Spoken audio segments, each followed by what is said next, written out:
अस्सलामुअलैकुम friends, welcome back to another defence analysis video. आज की वीडियो में हम पाकिस्तान एयरफोर्स की F-16 अपग्रेड्स प्रोग्राम को सिंपल और क्लियर अंदाज में समझने की कोशिश करेंगे। जैसे कि आप जानते हैं, US defence security corporation agency DSCA ने 8 दिसंबर 2025 को यूएस कांग्रेस को इन्फॉर्म किया है एक प्रपोज्ड फॉरेन मिलिट्री सेल के बारे में, जिसकी एस्टीमेट कॉस्ट $686 मिलियन है। कांग्रेस की अप्रूवल के बाद ये अपग्रेड्स पाकिस्तान की F-16 फ्लीट्स के लिए दिए जाएंगे। इस वीडियो में हम short to the point discuss करेंगे कि इस अपग्रेड पैकेज में क्या क्या चीज़ें शामिल हैं, ये पाकिस्तान एयरफोर्स के लिए कितना इंपॉर्टेंट है और क्या ये अपग्रेड्स वाकई पाकिस्तान को चाहिए भी थे या नहीं। तो चलिए शुरू करते हैं। इस पूरे पैकेज के अंदर सबसे इंपॉर्टेंट और सबसे प्रोमिनेंट और सबसे यूजफुल हिस्सा है link 16 tactical data link upgrade. इस अपग्रेड के अंदर पाकिस्तान को 92 लिंक 16 मॉड्यूल्स मिल रहे हैं, जो F-16 फ्लीट को एक फुली नेटवर्क सेंट्रिक प्लेटफॉर्म में ट्रांसफॉर्म कर देंगे। F-16 के साथ अब USA की लेटेस्ट लिंक 16 इंक्लूड होगी, जिसके अंदर SDR एबिलिटी है। SDR का मतलब होता है स्पेशल रेडियो सिग्नल्स या सॉफ्टवेयर डिफाइंड रेडियोस। ये एक ऐसा कम्युनिकेशन सिस्टम है जहां रेडियो वेव की क्रिएशन, मॉड्यूलेशन और कंट्रोल सॉफ्टवेयर और इंटेलिजेंट एल्गोरिथम्स के थ्रू होता है। मतलब फ्रीक्वेंसी, वेवफॉर्म्स, इंक्रिप्शंस और डाटा हैंडलिंग, ये सब चीज़ें सॉफ्टवेयर लेवल पर डायनामिकली चेंज होती रहती हैं। इसलिए SDR को एक अडेप्टिव और इंटेलिजेंट रेडियो आर्किटेक्चर कहा जाता है। इस सिस्टम में हार्डवेयर का रोल सिर्फ बेसिक प्लेटफॉर्म प्रोवाइड करना होता है। हार्डवेयर खुद से ये डिसाइड नहीं करता कि कौन सी वेव चलानी है, बल्कि सॉफ्टवेयर और प्रोसेसिंग लॉजिक ये काम करते हैं।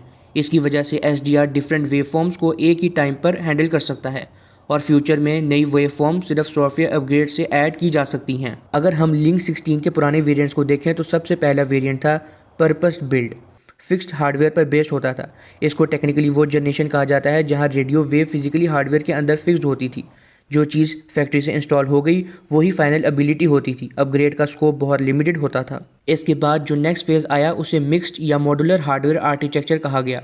इसी कैटेगरी में वो लिंक 16 टर्मिनल्स आते हैं जो पाकिस्तान को मिड लाइफ अपग्रेड MLU के दौरान मिले। इस स्टेज पर कुछ कंट्रोल और प्रोसेसिंग सॉफ्टवेयर के ज़रिए होने लगी, लेकिन फिर भी कोर वेव फॉर्म्स अभी भी हार्डवेयर डिफाइंड ही थी, यानी सिस्टम हाफ हार्डवेयर और हाफ सॉफ्टवेयर पर ऑपरेट होता था, मगर उसमें ट्रू SDR कैपेबिलिटीज़ मौजूद नहीं थी। अब जो लिंक 16 पाकिस्तान को मिल रही हैं वो next generation software defined radio based link 16 है। इस स्टेज पर रेडियो वेव हार्डवेयर से कम्प्लीटली फ्री हो चुकी हैं। अब लिंक 16 सिर्फ एक फिक्स डाटा लिंक नहीं है, बल्कि software driven recognised commission system बन चुकी हैं।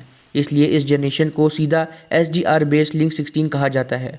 ऑपरेशनल लेवल पर सबसे ज़्यादा फ़ायदा इसका ये होगा कि F-16 अब सिर्फ डॉट्स या ट्रैक्स शेयर नहीं करेगा, बल्कि completely battle field picture share करेगा। Real time target data, friendly positions, threat information और कमांड एंड कंट्रोल इंस्ट्रक्शंस सब कुछ एक सिक्योर और जैम रेजिस्टेंट नेटवर्क के थ्रू फॉलो करेंगी।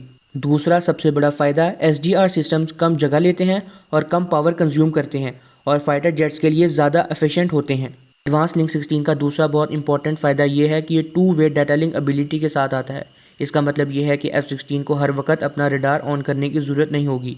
एयरक्राफ्ट को टारगेटिंग और सिचुएशनल डाटा डायरेक्टली अवैक से मिल जाएगा। पाकिस्तान ने पहले ही कुछ सालों में एक mature network centric warfare ecosystem build किया है। Saab 2000 early warning and control system के लिए, फाल्कन D F-20 या हैवा SOJ stand off jamming systems के लिए, ZDK-03 Karakoram eagle counter mergers के लिए, C2 सिस्टम सबको एक ही पिक्चर में इंटीग्रेट करने के लिए। इस एनवायरनमेंट के अंदर F-16 एक अकेला फाइटर जेट नहीं होगा, बल्कि एक नेटवर्क शूटर बन जाएगा और इस तरह F-16 के साथ भी किल चेन इस्टेब्लिश की जा सकती है, जिस तरह J-10C और JF-17 ब्लॉक 3 के साथ की गई थी 7 मई को। पाकिस्तान के F-16 की एयर टू एयर एबिलिटी की बात करें तो पाकिस्तान के अंदर already advance mechanically scan array radar install है, जो MLU के अंदर इंस्टॉल किया गया था। पाकिस्तान के F-16 already AN/APG-68V9 radar operate करते हैं, जो F-16 फैमिली का सबसे advance mechanically scan array radar है। इस रडार की एयर टू एयर रेंज बेहतर है, ट्रैकिंग ज़्यादा स्टेबल है और सबसे इंपॉर्टेंट बात यह है कि इसमें synthetic aperture radar SAR capability मौजूद है। SAR का मतलब ये है कि F-16 all weather high resolution ground mapping कर सकता है, जो प्रिसीजन स्ट्राइक मुनीशंस के लिए बेहतर क्रिटिकल होता है। ये वो एबिलिटी है जो early warning and control system awake से नहीं ली जा सकती।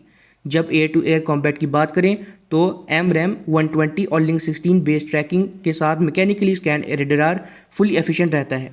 इस वजह से रिसेंट यूएस अप्रूव्ड अपग्रेड का फोकस ऑफेंसिव पावर इंक्रीज करना नहीं बल्कि कम्युनिकेशन, आइडेंटिफिकेशन और सर्वाइवेबिलिटी इंप्रूव करना है। लिंक 16 के साथ ANAPX126 एडवांस IFF सिस्टम भी इंस्टॉल हो रहे हैं जो मोड 5 और mode S encryption identification provide करते हैं। इससे फ्रेंडली फायर का रिस्क कम होता है और डेंस एयर स्पेस में पायलट के डिसीजन फास्ट और कॉन्फिडेंट हो जाता है। इस पूरे प्रोग्राम के अंदर बहुत बड़ा हिस्सा सर्विस लाइफ एक्सटेंशन प्रोग्राम है। Structured fatigue, engine support, spare parts, simulators और ट्रेनिंग, ये सब इसलिए ताकि F-16 2040 तक सेफली और एफिशिएंटली फ्लाई कर सकें। वेपन के हवाले से ये बात क्लियर होनी चाहिए कि इस पैकेज में ना कोई मिसाइल शामिल है, ना एमरैम, ना हार्पून, ना कोई और मिसाइल इस डील का हिस्सा है। जो इनर्ट MK-82 बॉम्ब्स और अडेप्टर्स दिए गए हैं वो सिर्फ टेस्टिंग और इंटीग्रेशन पर्पस के लिए हैं। बाकी बात रही F-16 की अपग्रेड की, तो उसके बाद ना कोई F-16 ज़्यादा तेज़ होगा, ना कोई ज़्यादा आर्म्ड होगा, बल्कि ज़्यादा स्मार्ट, ज़्यादा कनेक्टेड और ज़्यादा अवेयर बन जाएगा। मॉडर्न एयर वॉरफेयर में यही चीज़ डिसाइसिव होती है। आज का बैटलफील्ड उस एयरक्राफ्ट का होता है जो पहले देखता है, पहले समझता है और पहले शूट करता है। और लिंक 16 बेस्ड नेटवर्किंग पाकिस्तान के F-16 को एग्जैक्टली वही एडवांस एबिलिटीज़ देगी। So this is our analysis. I hope you like this video. Subscribe the channel, like the video and comment it. Pakistan Zindabad. Allah Hafiz.